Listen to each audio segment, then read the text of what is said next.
കൃഷ്ണ ഗുരുവായൂരപ്പ ശരണം. എല്ലാവർക്കും നമസ്കാരം. ഒരു സന്തോഷ വാർത്തയായിട്ടാണ് കേട്ടോ ഞാൻ നിങ്ങളുടെ മുന്നിൽ വന്നിരിക്കുന്നത്. ഡിസംബർ 1 തിങ്കളാഴ്ച ഗുരുവായൂർ ഏകാദശിയാണല്ലോ. ഗുരുവായൂരപ്പൻ്റെ ഏകാദശിയുടെ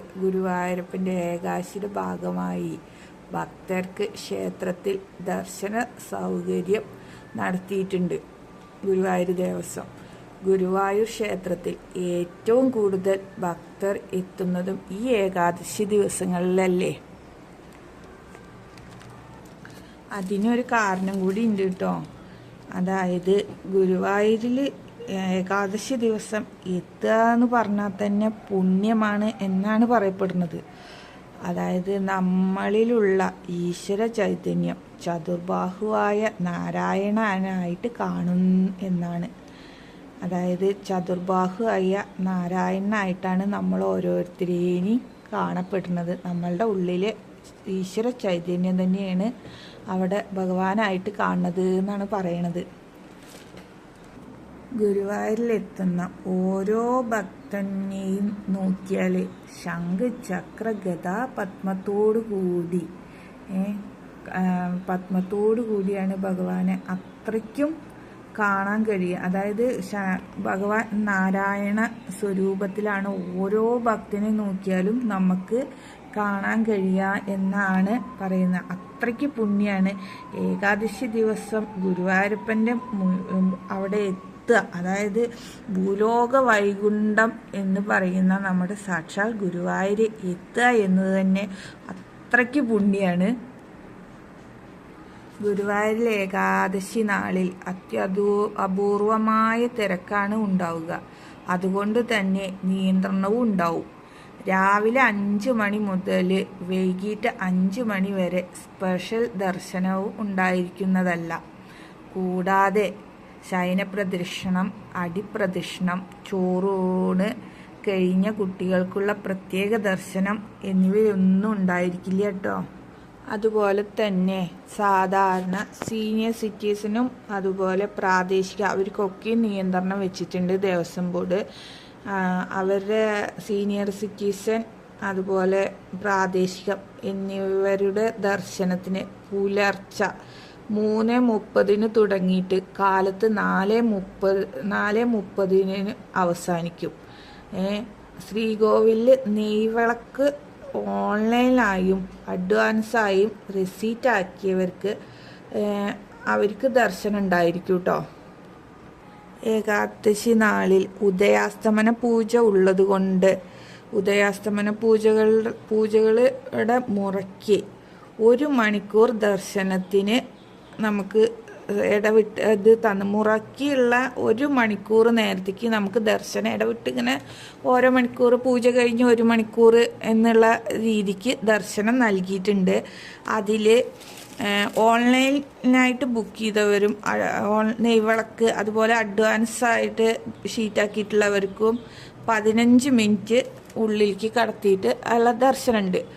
അത് ബാക്കിയുള്ള 1 മണിക്കൂറിൽ 15 മിനിറ്റാണ് നെയ്വിളക്ക് എടുത്തവർക്ക് കൊടുക്കുന്നത്. അതുപോലെ തന്നെ നമ്മൾ പുറത്ത് നിൽക്കുന്ന ജനറൽ ക്യൂ ആയിട്ട് നിൽക്കുന്ന ആളുകൾക്ക് ബാക്കി 45 മിനിറ്റ് അവർക്കും ദർശനം നൽകും. അതുപോലെ തന്നെ ദശമി നാളിൽ 3 മണിക്ക് നിർമാല്യം മുതൽ ദ്വാദശി നാളിൽ രാവിലെ 8 മണി 9 മണി വരെ, അതായത് 54 മണിക്കൂർ ദർശനം ഉണ്ടായിരിക്കുന്നതാണ്. ഈ 2 ദിവസങ്ങളിലും നട അടയ്ക്കില്ല. സദാസമയവും ഭക്തജനങ്ങൾക്ക് ദർശനം ഉണ്ടായിരിക്കും.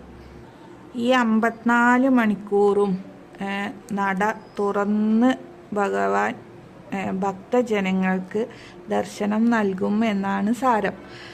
ദ്വാദശി നാളിൽ ക്ഷേത്രത്തിൽ നട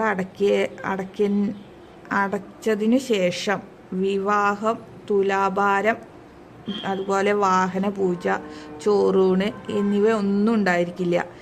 അതുപോലെ തന്നെ ഏകാദശി ദ്വാദശി ദിനങ്ങളിൽ നിർമാല്യ ദർശനവും ഉണ്ടായിരിക്കില്ല. അതാണ് ഏറെ പ്രധാനമുള്ള ഒരു കാര്യം. അപ്പം അതുപോലെ തന്നെ എല്ലാ ഭക്തരും ഏകാദശി നോൽക്കുക, അതുപോലെ ഉപവാസം എടുക്കാൻ പറ്റുന്നവർ ആരോഗ്യത്തിനനുസരിച്ച് ആരോഗ്യമുള്ളവരാണെങ്കിൽ ഉപവാസം എടുക്കുന്നത്, ജലപാനം പോലും ഇല്ലാതെ ഉപവാസം എടുക്കുന്നത് അത്രയും ഉത്തമമാണ്.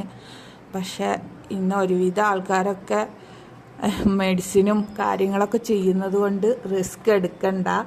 അവരവരുടെ ശക്തിക്ക് അനുസരിച്ച് എങ്ങനെയാണോ ചെയ്യാൻ കഴിയുന്നത് അതുപോലെ ചെയ്യുക. ഒരു നേരം അരി ഭക്ഷണം എല്ലാം ഉപേക്ഷിച്ച് ഒരു നേരം ഭക്ഷണം എന്തെങ്കിലും പാലോ പഴമോ ഒക്കെ ആയിട്ട് കഴിക്കാൻ പറ്റുന്നവർ അങ്ങനെ കഴിക്കുക. ഏറ്റവും പ്രധാനമായിട്ട് നമ്മുടെ ഭഗവാന്റെ നാമങ്ങൾ ചൊല്ലിയിരിക്കാൻ പറ്റുക. വേറെ ഒന്നും മനസ്സിൽ വേറൊരു ദുഷ്ടചിന്തകളും ഇല്ലാതെ ഭഗവത് നാമം മാത്രം ഉരുവിട്ടുകൊണ്ട് നമുക്ക് ഇരിക്കാൻ പറ്റിയാൽ അതാണ് ഏറ്റവും വലിയ പുണ്യം. അത് ഗുരുവായൂരപ്പൻ്റെ സന്നിധിയിലായാലും വരാൻ പറ്റാത്തവർക്ക് വീട്ടിലിരുന്നാലും സദാസമയവും ഈ ദിവസങ്ങളിൽ ഭഗവാന്റെ നാമം ഉച്ചരിച്ചു കൊണ്ടിരിക്കാൻ ശ്രമിക്കൂ. ഇത്രയാണ് വിവരങ്ങളാണ് നിങ്ങളോട് പറയാനുള്ളത്. അപ്പോൾ എല്ലാവരും ഈ പറഞ്ഞ മാതിരി ഇതെല്ലാവരിലേക്കും എത്തിക്കൂ. ഉപവാസം എന്ന് പറയുന്നത് നമ്മൾ ഒന്നും കഴിക്കാതെ ഇങ്ങനെ ഇരിക്കുക എന്നുള്ളതല്ല, അത് ഭഗവാനിലേക്ക് എത്തുക എന്നത് കൂടിയാണ്. നമ്മളിലുള്ള ഭഗവാനെ നമ്മൾ എല്ലാം ഉപേക്ഷിച്ച് ഭഗവാന്റെ നാമം മാത്രം, ഭഗവാനിൽ നമ്മളിൽ തന്നെയാണ് ഈശ്വരൻ കരുതി നമ്മൾ ഭഗവാനെ നമ്മളിലേക്ക് ആവാഹിക്കുന്ന ഒരു കർമ്മം കൂടിയാണ് അത്. അപ്പം എല്ലാവരും ഏകാദശി നോൽക്കുക, ഭഗവാന്റെ നാമങ്ങളൊക്കെ ചൊല്ലുക. മാക്സിമം ഈ വിവരങ്ങളൊക്കെ എല്ലാവരിലേക്കും എത്തിക്കുക. ഷെയർ ചെയ്യൂ, ലൈക്ക് ചെയ്യൂ. അപ്പം എല്ലാവർക്കും ആ ഗുരുവായൂരപ്പൻ്റെ അനുഗ്രഹം ലഭിക്കട്ടെ. ഹരേ കൃഷ്ണ.